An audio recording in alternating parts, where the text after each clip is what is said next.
Assalamualaikum warahmatullahi wabarakatuh. Perkenalkan, nama saya Vergio Aditya Dwi Saputra dari Prodi Teknik Informatika. Saat ini saya ingin mereview jurnal yang sudah saya review dan saat ini saya ingin membahasnya. Langsung saja kita ke artikel yang pertama dengan judul Analisis Prediksi Kelulusan Mahasiswa Menggunakan Metode Artificial Neural Network.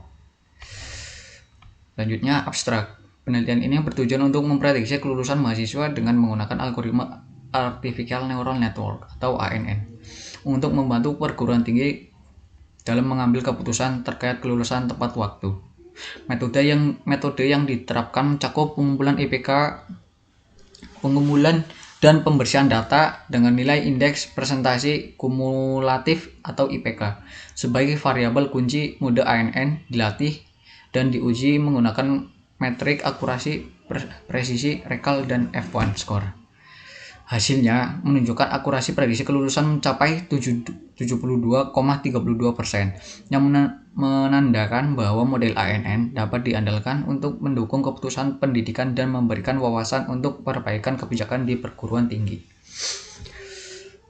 Untuk pendahuluan, tingkat kelulusan mahasiswa di pendidikan tinggi adalah indikator penting yang mencerminkan kualitas pendidikan dan mempengaruhi akreditasi institusi. Banyak perguruan tinggi menghadapi tantangan dalam mencapai kelulusan tepat waktu, seringkali disebabkan oleh kesulitan dalam menyelesaikan tugas akhir. Penelitian ini bertujuan untuk memanfaatkan algoritma Artificial Neural Network atau ANN dalam memprediksi kelulusan mahasiswa dengan harapan memberikan informasi yang berguna bagi perguruan tinggi untuk mengambil keputusan terkait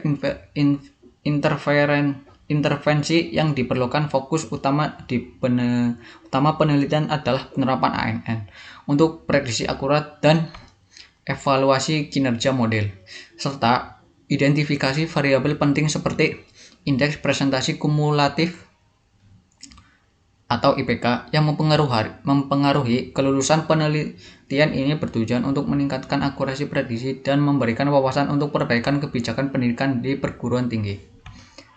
Untuk metode penelitiannya, metode yang digunakan dalam penelitian ini adalah algoritma Artificial Neural Network atau ANN yang dipilih karena kemampuannya dalam memproses dan membuat prediksi data sekunder dikumpulkan dan diolah menjadi format yang bersih untuk analisis. Langkah-langkah pengujian ANN meliputi 1.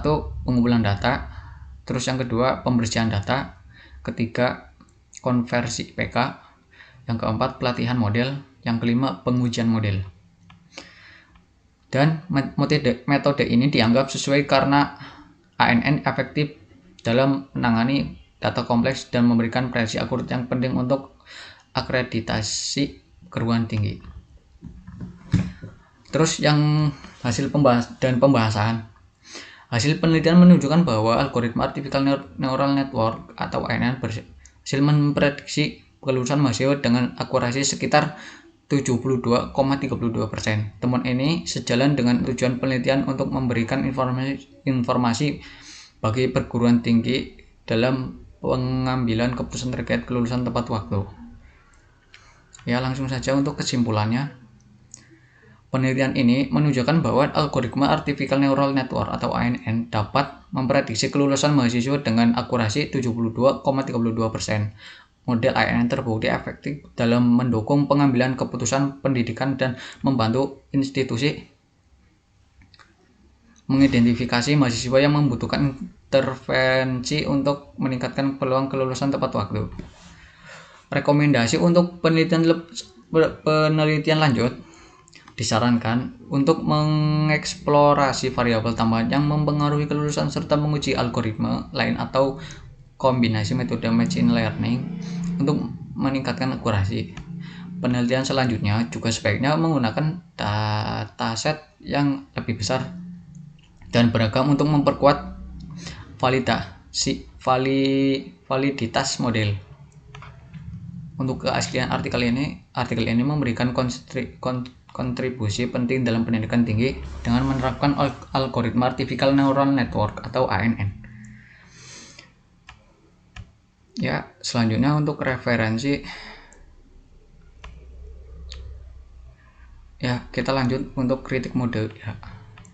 Meskipun penelitian ini menggunakan algoritma Artificial Neural Network atau ANN untuk memprediksi kelulusan mahasiswa, terdapat beberapa kelemahan dalam metode yang digunakan. Pertama, model ANN dapat menjadi kompleks dan sulit untuk diinterpretasikan sehingga hasil prediksi mungkin tidak selalu jelas bagi mengambil keputusan di institusi pendidikan. Selanjutnya untuk kualitas analisis. Yang pertama, interpretasi data. Meskipun artikel menyampaikan akurasi model ANN yang mencapai 72,32%, dapat meningkatkan menjadi 84,72%. Terus hubungan sebab dan akibat. Artikel mencatat pentingnya indeks prestasi semester IPS dalam prediksi kelulusan, tapi tidak mengeksplorasi hubungan sebab akibat antar variabel-variabel ini dan kelulusan secara komprehensif. Selanjutnya, kritik dan evaluasi. Beberapa kelemahan dalam penggunaan ANN seperti potensi overfitting dan keterbatasan dataset diidentifikasikan umum. Kritik terhadap metodologi dan dampaknya terhadap hasil penelitian tidak cukup mendalam. Selanjutnya, saran dan implikasi. Artikel memberikan beberapa rekomendasi untuk menggunakan model ANN, tetapi saran berbasis dan untuk perbaikan di masa depan dan bagaimana institusi pendidikan dapat memanfaatkan hasil prediksi tidak jelas secara spesifik. Selanjutnya, relevan dengan topik. Itu mencakup beberapa. Yang pertama, kesamaan topik. Yang kedua, tren teknologi terkini. Yang ketiga, dukungan terhadap kebijakan pendidikan. Yang keempat, inovasi dan metodologi. Yang keempat ini penerapan ANN dan teknik otomatis seperti particle swarm optimization menunjukkan kemajuan dalam analisis data yang relevan di berbagai bidang termasuk pendidikan. Secara keseluruhan, artikel ini berkontribusi signifikan terhadap perkembangan kebijakan pendidikan dan praktik terbaik dalam memprediksi kelulusan mahasiswa. Selanjutnya, kontribusi pada teori penelitian, yaitu ada beberapa jenis. Pertama, dasar teori. Dasar teori menyajikan teori dasar dan mekanisme kerja ANN, memberikan pemahaman bagi penelitian yang ingin menerapkan metode ini. Yang kedua, wawasan faktor-faktor kelulusan. Ketiga, data untuk analisis. 4. Selanjutnya, rekomendasi penelitian selanjutnya. Terus, kontribusi kebijakan pendidikan. Selanjutnya, hubungan antar artikel. Penggunaan metode data mining. Yang kedua, identifikasi faktor-faktor yang mempengaruhi kelulusan. Yang ketiga, rekomendasi untuk penelitian selanjutnya. Yang keempat, dampak terhadap kebijakan pendidikan. Selanjutnya, perbedaan dan persamaan. Artikel tersebut mempunyai perbedaan dan persamaan. Yang pertama, metode ketiga ini menggunakan metode data mining, khususnya Artificial Neural Network ANN, untuk menganalisis data mahasiswa dan memprediksi kelulusan meskipun ada variasi dalam algoritma yang digunakan. Untuk perbedaannya, ada 3 macam metode yang digunakan. Artikel pertama fokus pada penerapan ANN, sedangkan artikel kedua menggunakan naive Bayes, dan artikel ketiga menggunakan Cheever menunjukkan variasi dalam pendekatan.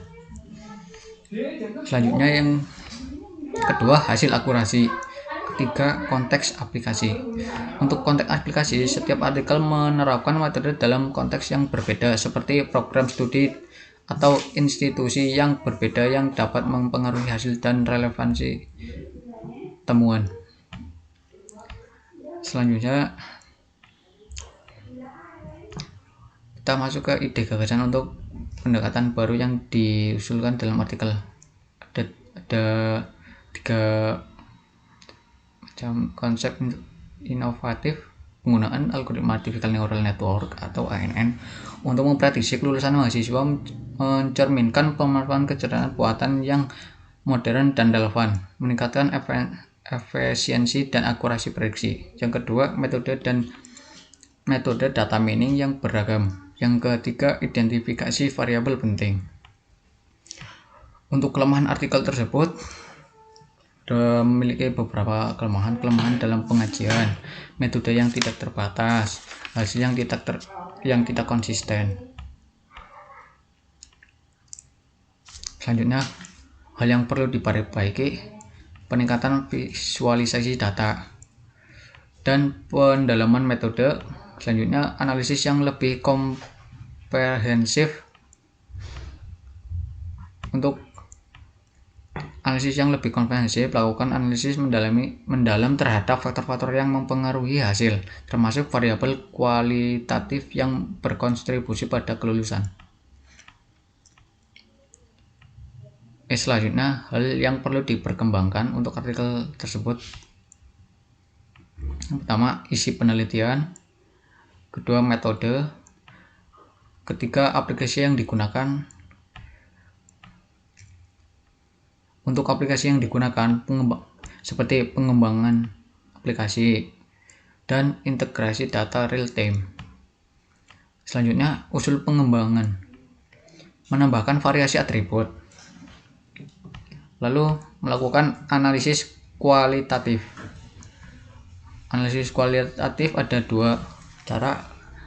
Pertama, saran, adakah akan wawancara atau diskusi kelompok dengan mahasiswa dan dosen untuk menggali pengalaman dan tantangan yang dihadapi mahasiswa. Yang kedua, relevansi. Hasil analisis ini dapat memberikan wawasan bagi pengurus tinggi untuk mengembangkan kebijakan dan program yang lebih responsif terhadap kebutuhan mahasiswa. Selanjutnya, hasil temuan artikel tersebut ada 5 macam. Yang pertama, program dukungan mahasiswa. Yang kedua, kebijakan akademik responsif. Yang ketiga, akurasi pendidikan kelulusan. Yang keempat, kualitas pendidikan. Yang kelima, yang terakhir, kepuasan mahasiswa.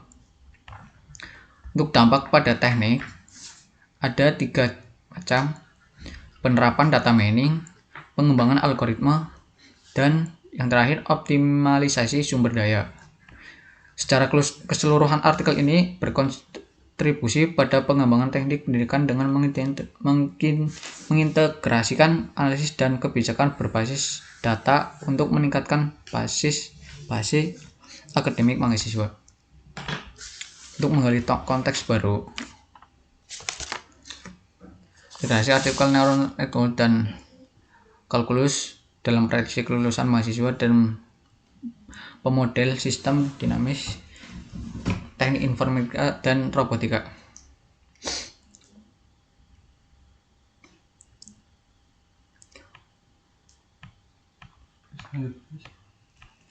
Oke, sih.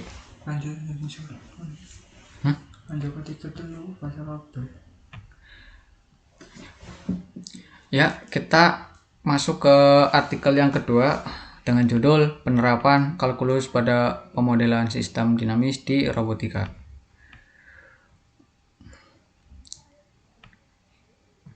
Untuk abstrak, Anda bisa lihat sendiri di sini.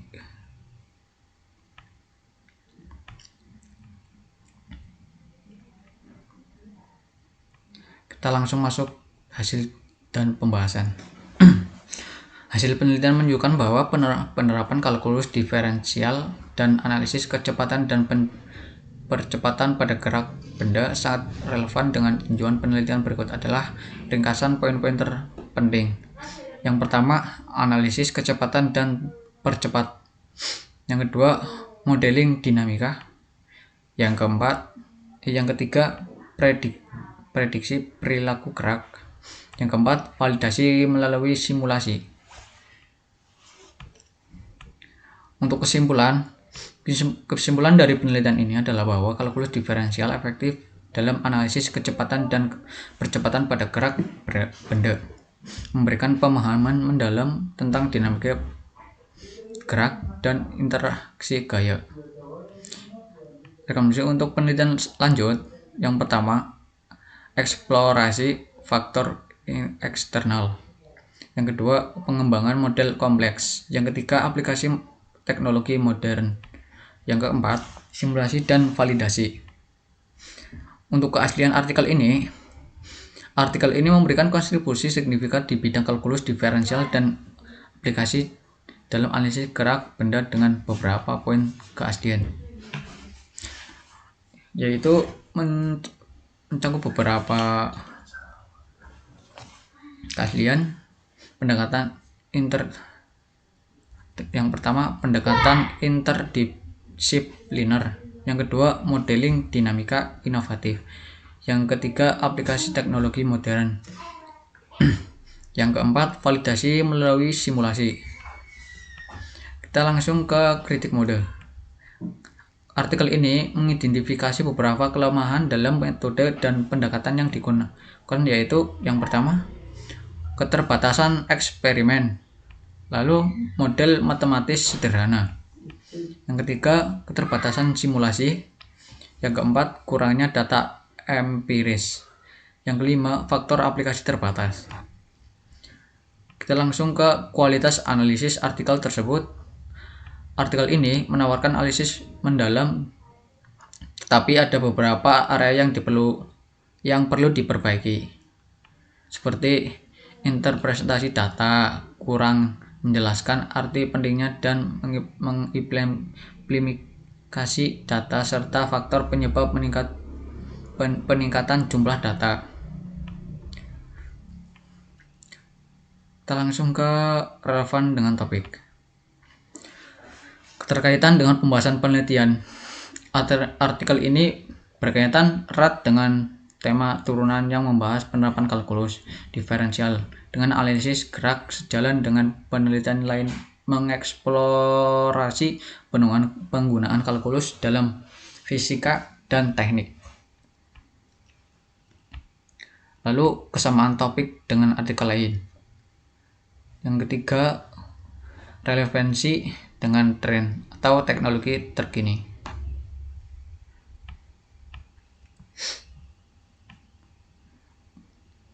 Untuk kesimpulan, artikel ini relevan dengan tema turunan teknologi terkini, menunjukkan pentingnya kalkulus diferensial, kalkulus dalam analisis gerak dan pengembangan inovasi di berbagai bidang.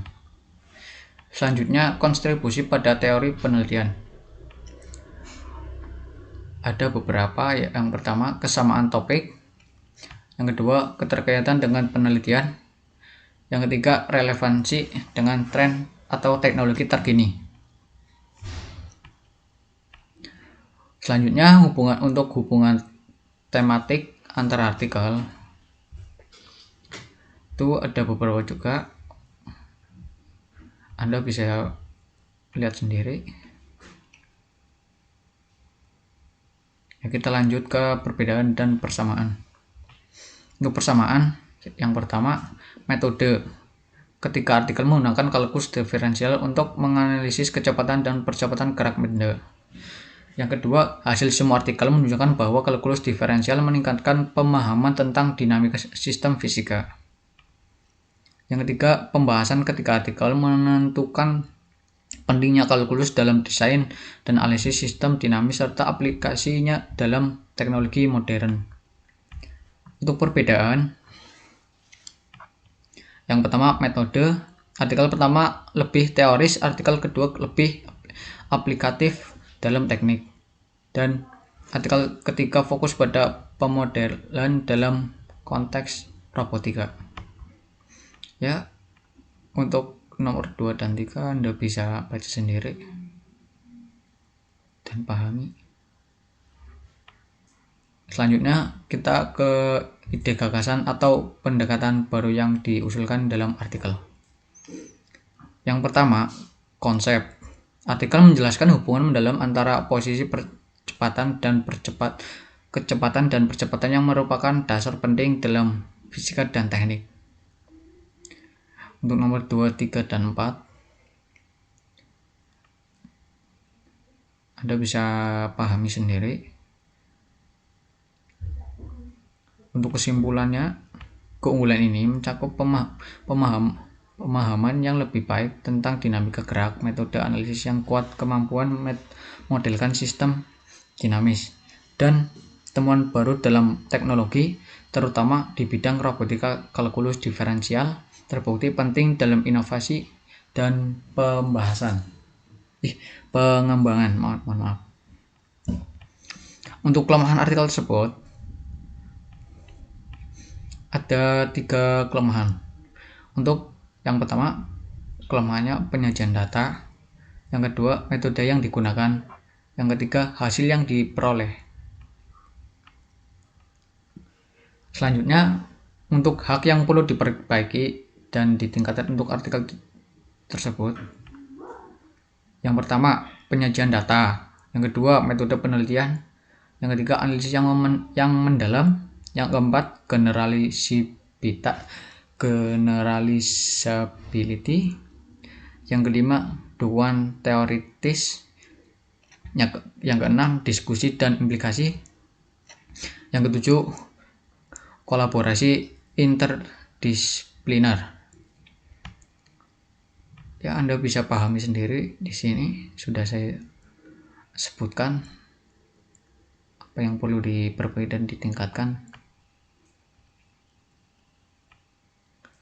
Selanjutnya, hal yang perlu dikembangkan, isi penelitian, pendahuluan teori dan variasi topik, penambahan studi kasus yang relevan. Yang kedua, metode penelitian, menggunakan metode campuran atau kuantitatif dan kualitatif, integrasi teknologi terbaru dalam pengumpulan dan analisis data. Selanjutnya, yang ketiga, aplikasi yang digunakan seperti ini. Untuk penelitian, pembuatan model simulasi untuk prediksi hasil, meningkatkan interaktivitas dalam aplikasi yang digunakan. Pengembangan ini diharapkan dapat meningkatkan relevansi dan dampak penelitian. Selanjutnya, untuk usul pengembangan, ya, seperti yang pertama, strategi. Yang kedua, relevansi praktis. Yang selanjutnya, hasil temuan. Untuk hasil temuan artikel tersebut, yang pertama, bidang pendidikan pengembangan metode pembelajaran yang efektif dapat meningkatkan pemahaman siswa melalui teknologi interaktif. Kita langsung ke dampak pada teknik. Yang pertama, inovasi desain. Yang kedua, peningkatan efisiensi. Yang ketiga, pengembangan alat. Yang keempat, penerapan teknologi. Yang kelima, standar dan praktik terbaik. Yang terakhir, mengalih konteks baru. Untuk mengalih konteks baru, integrasi artificial neural network dan kalkulus dalam prediksi kelulusan mahasiswa dan pemodelan sistem dinamis di teknik informatika dan robotika. Ya, kita langsung ke artikel yang ketiga dengan judul penerapan turunan atau kalkulus dalam teknik informatika, optimasi kinerja sistem layout menggunakan teknik edge computing. Untuk abstrak penelitian ini menganalisis kesulitan belajar mahasiswa teknik informatika pada mata kuliah kalkulus 1 dengan pendekatan kualitatif fenomenologi. Ya, Anda bisa lihat sendiri. Untuk pendahuluan juga tidak perlu saya jelaskan. Kita langsung ke hasil dan pembahasan. Untuk hasil pembahasan, hasil penelitian menunjukkan bahwa mahasiswa teknik informatika mengalami kesulitan belajar dalam mata kuliah kalkulus. Jadi kesimpulan penelitian ini adalah mahasiswa teknik informatika mengalami kesulitan belajar yang signifikan dalam mata kuliah kalkulus, terutama pada materi turunan. Jenis kesulitan yang paling umum adalah pemahaman prinsip dengan faktor penyebab seperti kurangnya media pembelajaran dan metode pengajaran yang tidak efektif. Untuk keaslian, artikel ini didukung oleh referensi kredibel dan relevan, termasuk ya ada 3. Yang pertama Afifuddin 2009 dan Hadi 2005. Ya, Anda bisa lihat sendiri. Untuk selanjutnya kita langsung ke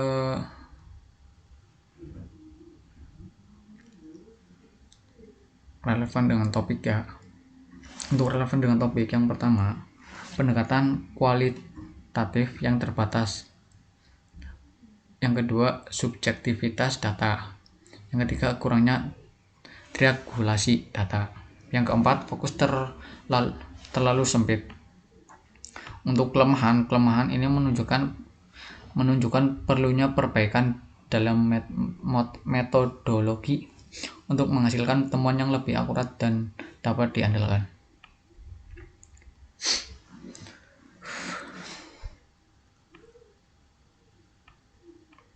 Untuk hubungan tematik antar artikel.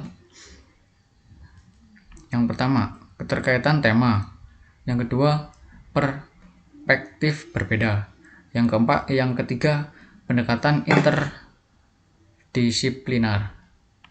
Secara keseluruhan, ketiga artikel saling terkait dan memberikan perspektif komprehensif mengenai tantangan dan solusi dalam belajar matematika. Perbedaan dan persamaan. Untuk persamaan, yang pertama, tema utama. Yang kedua, fokus pada faktor penyebab. Yang ketiga, tujuan penelitian. Untuk perbedaan, yang pertama, metode penelitian. Artikel pertama menggunakan analisis kuantitatif melalui angket dan observasi. Artikel kedua lebih fokus pada wawancara dan observasi untuk menggali penyebab kesulitan. Untuk ide gagasan atau pendekatan baru yang diusulkan dalam artikel, yaitu konsep, metode, temuan menarik, dan artikel kedua konsep, metode, temuan menarik. Untuk yang pertama, konsep yang pertama, pendekatan kuantitatif untuk mengatur kualitas belajar mahasiswa. Untuk artikel kedua, konsep menentukan faktor internal mahasiswa dalam kesulitan belajar. Untuk kelemahan artikel tersebut, untuk artikel pertama, untuk penyajian data kurang mendalam dalam menjelaskan konteks kesulitan belajar. Untuk metode pendekatan kuantitatif mengabaikan nuansa pengalaman mahasiswa. Untuk artikel kedua, penyajian hasil wawancara tidak cukup jelas, menyulitkan pemahaman temuan. Untuk yang selanjutnya, kita langsung ke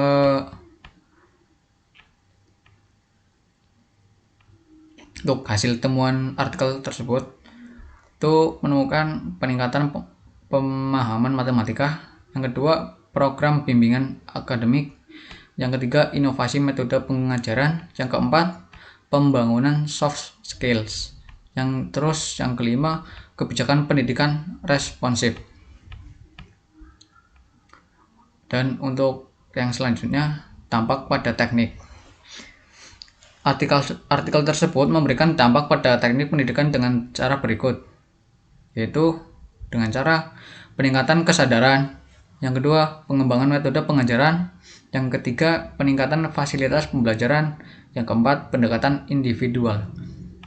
Secara keseluruhan, artikel ini memberikan wawasan berharga untuk meningkatkan teknik pengajaran di pendidikan tinggi, khususnya dalam kalkulus.